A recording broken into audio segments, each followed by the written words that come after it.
What would you do if your manager of 12 years accused you of betrayal in front of your entire team over a job application she had no business reading? This is betrayal, pure and simple. Brianna's voice cracked as it echoed across the break room. She was standing there like a prosecutor in a courtroom, waving a piece of paper as if it were proof of some unspeakable crime. It wasn't. It was my job application, a private one she had no right to even see. I stood there, coffee mug in hand, watching the woman I had reported to for over a decade unravel in front of half the office. Her face was flushed red, her expensive blowout starting to frizz at the crown. I didn't say anything at first. I didn't have to. The silence in the room did all the talking. It was sharp, heavy. Everyone pretended to be focused on their coffee or granola bars, but I could feel the eyes on me, on her, on the story unfolding that no one had been prepared for. "How could you do this to me, Karen?" she shrieked, her voice rising with every syllable. "After everything I've done for you, everything she'd done for me." That almost made me laugh. I placed my mug gently on the counter, careful not to show anything on my face. I'd learned over the years that in Brianna's world, your calmness only made her angrier, but it was also the only thing that gave you power. "Actually, Brianna," I said, my voice low and level, "that's not a resignation letter. That's a job application I submitted through LinkedIn to a private employer. I'm curious, how exactly did you get access to that?" Her eyes narrowed into slits, and for a second, the mask slipped. "That doesn't matter," she spat. "What matters is that you've been sneaking around behind my back. After 12 years of loyalty to this company, and to me, this is how you repay us, 12 years. 12 years of staying late to fix her mistakes, of shielding clients from her tantrums of building systems, and solving crises she didn't even understand. 12 years of being told maybe next year every time I brought up the raise I had clearly earned. And now she was calling me disloyal." "I've been exploring my options," I replied simply. "It's a competitive market. I think it's wise to stay informed." "Informed?" Her voice cracked. "Karen, you have everything you need here. I've protected you from pressure. You can't even imagine. I've made sure you had job security, stability, and this is how you thank me." Behind her, Jennifer from accounting looked visibly uncomfortable, likely recalling all the times she'd heard Brianna call me difficult when I pushed back on her chaotic planning. This wasn't about loyalty. It was about power. It always had been. "I think we should finish this conversation in your office," I offered, still trying to preserve some shred of professionalism, but Brianna wasn't interested in quiet resolutions anymore. "No," she said, her voice sharp as broken glass. "I think everyone here should know the truth. The kind of person you really are, disloyal, ungrateful, sneaky." The words didn't hurt. Not anymore. Because in that moment, something inside me clicked, something I had buried deep down over the years while trying to survive under her leadership. The truth was simple. She wasn't angry that I applied for another job. She was terrified I might actually leave, because deep down, Brianna knew what I was just starting to admit to myself. Without me, she couldn't keep this place running. Not the clients, not the operations, not even her own reputation. My name is Karen Whitley. I'm 45 years old, and for the last 12 years I've worked as the Senior Logistics Coordinator at Northrise Apparel, a clothing distribution company based in Charlotte, North Carolina. 12 years of loyalty, 12 years of quiet sacrifice, and it had led to this public humiliation by the very person I had helped succeed.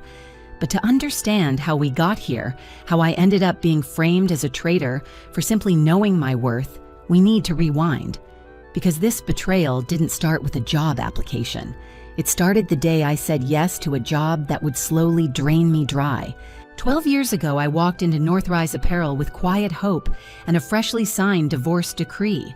I was 33, newly single, emotionally drained, and desperate for stability.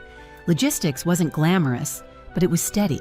And steady back then felt like salvation. Brianna Lowe had hired me personally. She was 38 at the time, sharp as a knife with a Duke business degree and a designer blazer that looked like it cost half my rent. She was the kind of manager who talked about synergy in one breath and crushed you with numbers in the next. I admired her, I won't lie. Back then, I thought we were building something together. And for a while, we were. In the early years, I was a machine. I streamlined our vendor systems, fixed the shipping inconsistencies she inherited from her predecessor, and built direct relationships with our top-tier suppliers. Every crisis became my playground. I thrived on finding solutions. Brianna praised me publicly and leaned on me privately. We were a team, or so I thought. But then the cracks started to form. Around year 5, Brianna changed. She became possessive, obsessed with optics.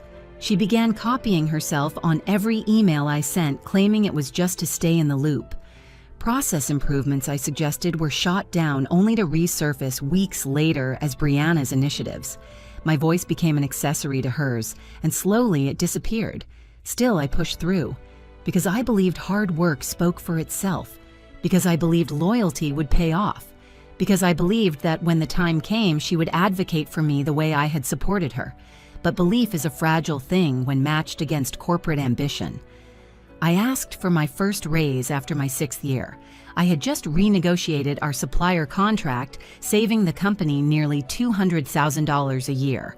I came prepared, slides and all. Brianna listened, smiled, and said she'd bring it to the execs. 2 weeks later, she called me in. "Karen," she said with those practiced, empathetic eyes, "I fought for you. But corporate just isn't authorizing increases this cycle. Maybe next year." Maybe next year became a mantra. Maybe next year when I managed a warehouse crisis that should have sunk our Q3 targets. Maybe next year when I trained 2 junior hires and fixed their onboarding messes.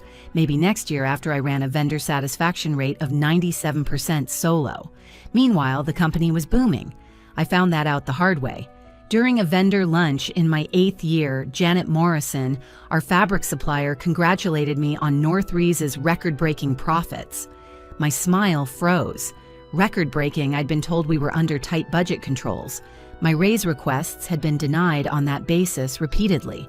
That night, I stayed late, dug through vendor payments, shipping volumes, system logs. I pieced it together like a forensic accountant, and what I saw made my stomach flip. Not only was the company thriving, my division was a gold mine. Logistics, the department I ran almost entirely by myself, was creating hundreds of thousands in value each year. My conservative estimate, I was responsible for at least $800,000 in cost savings and efficiency gains annually. My salary, $62,000. It wasn't just neglect, it was robbery in a pencil skirt. Still, I told myself there had to be a reason, that maybe I was overreacting. But then came the kicker. Derek in purchasing got a $15,000 raise. Stephanie in customer service, promoted with a pay bump. Neither had half my workload. Neither had handled half the crises. When I brought it up to Brianna, she delivered her most insulting performance yet. "I value you, Karen," she said, tilting her head with fake concern. "But the executive team is focused on departmental equity. If we give you a raise, we'd have to do it across the board. It just wouldn't be fair." Fair. That word stuck in my throat like broken glass. It wasn't fair when Brianna took credit for my systems. It wasn't fair when I stayed late for a warehouse audit while she left for cocktails. It wasn't fair when I was told to develop my skills while she climbed the ladder off my back. I started documenting every incident, every time she deflected, every raise denied, every backhanded comment disguised as feedback, because somewhere deep inside me, I had decided something. Maybe next year would finally become never again. It started with a single notification, a soft ping from LinkedIn while I was eating dinner alone, curled up on my worn-out sofa, exhausted from yet another week of holding an entire department together with duct tape and willpower. "Patricia Wells from Gravora Group has viewed your profile." I didn't think much of it at first. Recruiters check profiles all the time. But 2 days later, I received a direct message. "Hi, Karen. I've been reviewing your logistics experience at Northrise Apparel. We're currently seeking a director of logistics operations for our East Coast division. Your profile stood out immediately. Would you be open to a confidential conversation? I reread it 3 times, unsure if it was real. Director, not coordinator, not manager, director, and the salary range. Nearly double what I was making. I didn't feel excited, not right away.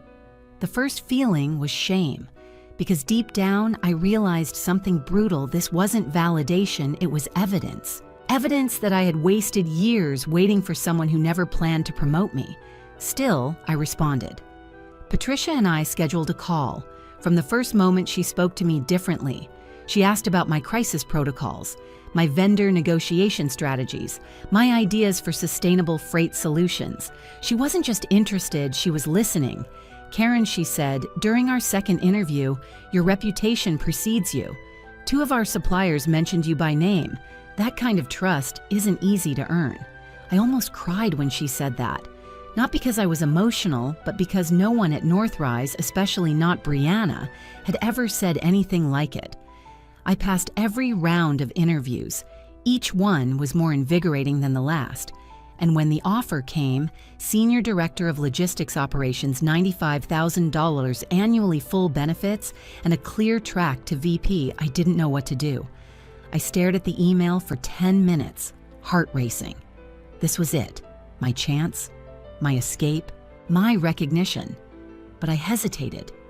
12 years is a long time. And as twisted as it sounds, part of me felt like I owed Brianna, or maybe I just didn't want to burn bridges. So I gave her one last chance. I walked into her office with my best poker face. I've been thinking about my career path here, I started. There's been interest from another company, and I wanted to discuss potential growth opportunities at Northrise. She didn't even look up. Karen, she said flatly, we've discussed this. Your role is important, but your compensation is aligned with your responsibilities. Actually, I said slowly, the offer I received says otherwise. That got her attention. Her hands froze over her keyboard. What kind of offer, Senior Director? Logistics, Gravora Group. It's a significant pay increase. For a moment, I saw it. Panic. Then just as quickly, it vanished. I see, she said coolly. And you think it's appropriate to use outside offers to pressure your current employer? I blinked. Was she serious? I'm not pressuring anyone. I said, I'm giving you the opportunity to retain someone who's brought significant value to this company. Her jaw clenched. Karen, you do your job. That's it. You follow the systems I built and manage accounts I helped you land. If you think you're irreplaceable, you're delusional. The words hit like a slap, not because they were cruel, but because they confirmed what I had long suspected. In her mind, I was nothing more than a cog, a replaceable gear in a machine she thought she ran. But the truth was, she didn't run it. I did. I smiled faintly. Thank you for your perspective. That night, I called Patricia and accepted Gravora's offer.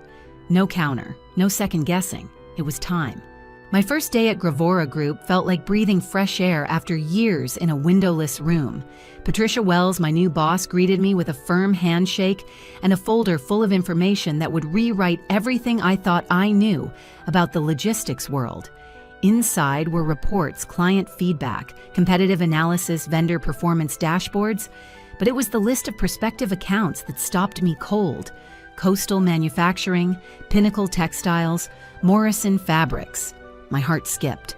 All 3 were major clients I had worked with during my time at Northrise Apparel. All 3 had been loyal for over a decade, and all 3 were apparently unhappy. These companies are looking to switch, Patricia explained, but they're hesitant. Their current provider knows their operations well, too well. We need someone who understands their systems, their rhythm. She didn't say it outright, but she didn't have to. That someone was me. I had spent years building those relationships. I knew their delivery patterns, their fiscal calendars, their quirks. I knew the exact rush order protocol for Coastal Manufacturing's summer collection. I knew Morrison's preferred route planner by name. I had smoothed over every missed shipment, every customs delay. Have they expressed specific concerns? I asked carefully. Morrison is frustrated with delays. Coastal says the flexibility's gone. Pinnacle is worried about sustainability reporting, says their provider's behind the times. I almost laughed. Every single concern they listed, I'd raised those exact issues at Northrise over the past 2 years and been told, that's just disruption, we don't need. Patricia then slid a folder across the table. Here's something else. Competitive analysis. Northrise Apparel. Inside were hard numbers. Declining delivery performance down 23% in 2 years. Customer satisfaction plunging. Turnover in the logistics team spiking. I recognized the signs. The ship was slowly sinking and Brianna didn't even see the leaks. How did you get all this? I asked. Vendors talk. And when we started hearing consistent concerns from shared partners, we listened. That evening, I went home and stared at my phone for an hour. Then I dialed Robert Uled at Morrison Fabrics. Karen, he answered after 2 rings. I heard you moved to Gravora Group. Congratulations. Thanks, Robert. I'm settling in well. I understand you've been having some issues lately. There was a long pause. Then a sigh. That's putting it mildly. He laid it out, plainly missed delivery windows, poor communication junior staffers who didn't understand the complexity of his orders. They assigned us some kid fresh out of college, Robert grumbled. I asked for adjustments and he tells me he needs to check with his team lead. Karen, you knew our system better than my own logistics department. That line, it hit me in the chest. You knew our system better than we did. Robert, I asked slowly, what would it take for you to consider transitioning to Gravora? There was silence on the other end.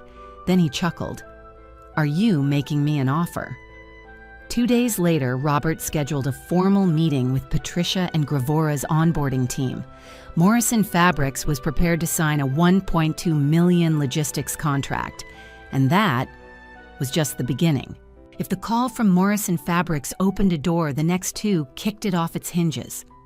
Less than 48 hours after Robert scheduled the transition meeting, I received a call from Jennifer Hayes, head of supply chain at Coastal Manufacturing.